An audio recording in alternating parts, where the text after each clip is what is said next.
Good morning from Yami BTV, wishing you all well, of course. Now, one of you in the comments asked me a big, relevant question. We know that I spent 40 years in institutions and prisons, and it might be the right question to ask a man like me. But remember, I'm not up to the time on politics. I haven't got enough intelligence to talk about worldly topics and issues. But the question that you asked me is, during that lifetime that I led in those places, have I bumped into anyone that gets treated the same as, got treated the same as Tommy Robinson, badder than Tommy Robinson, lesser, and the difference in the conditions and the treatment? The first thing we've got to say is, we're not talking about losing the canteen and misuse of the pin phones. Everybody gets treated in that way if they break the prison rules, whether they're down the seg or up on normal location and other wings, all right? So that's not unusual, and that's not what we're talking about. You've got to remember this. Tommy Robinson is not down the segregation in the category A, B, stroke B prison of Wood Hill for committing a prison offence. He hasn't done anything in prison to be put down that segregation, right?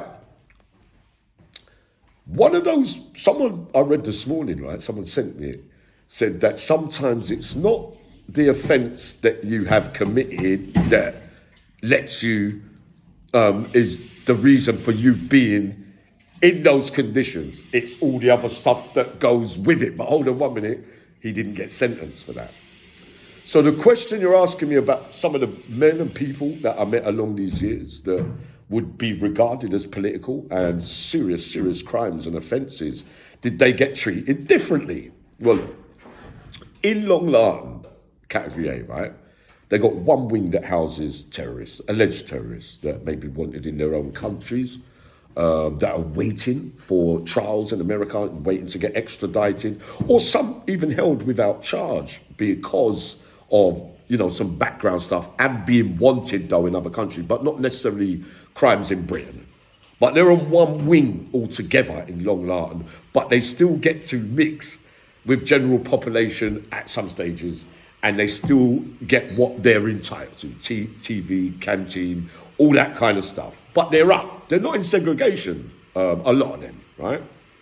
I met SPYS. There was one in Coldeney way back in the day, who used to be kind free. That's a big crime. But the conditions were a bit more different then. But we could look at people, MPs and things that have gone to prison for cash for questions, betraying their jobs with positions of power and trust that they hold in government things, and they go to prison, yeah? But they go up on normal location and get to mix in with everybody, but convicted of criminal offences. So that's a rough little estimation. I don't want to drag out this video. It has, the sad peace protesters during the riots and others that have gone to prison for those crimes that they were charged and convicted, and some still awaiting trial, will be deemed as, people that want to help them while they're away because we feel that they've been unjustly treated, right? And they go to prison, but they're criminal offences, but they're up on normal location. But yet, it was deemed that, it was really serious what they did to the establishment and authorities and, peaceful protests, we don't like this and we don't like that. But you go to prison for it with a criminal offence, right? So this is the best way that I could do it.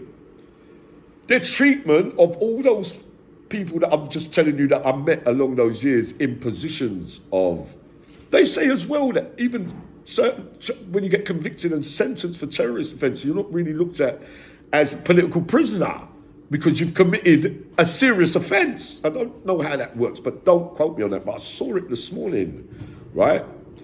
The difference in the conditions and the treatment is that they're all up on getting what Tommy Robinson is eligible and entitled for in the segregation down in Wood Hill. The difference is Tommy Robinson hasn't committed a criminal offence, some of you. You're not listening sometimes to some of the experts that are better than me out there, like Moosey and people like that, what they're really trying to get at. Yeah?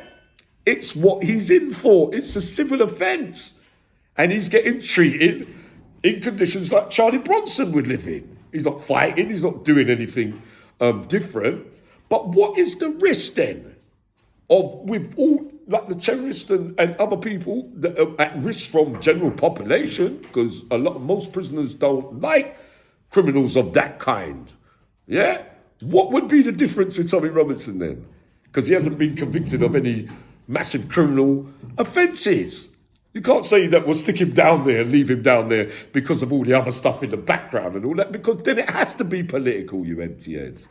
But no, throughout my whole life, I've never seen a civil prisoner without committing a prison offence be down there and doesn't really want to be down there, right? Get it out of your head. He's not down there. He never signed over his own protection. I've told you this already.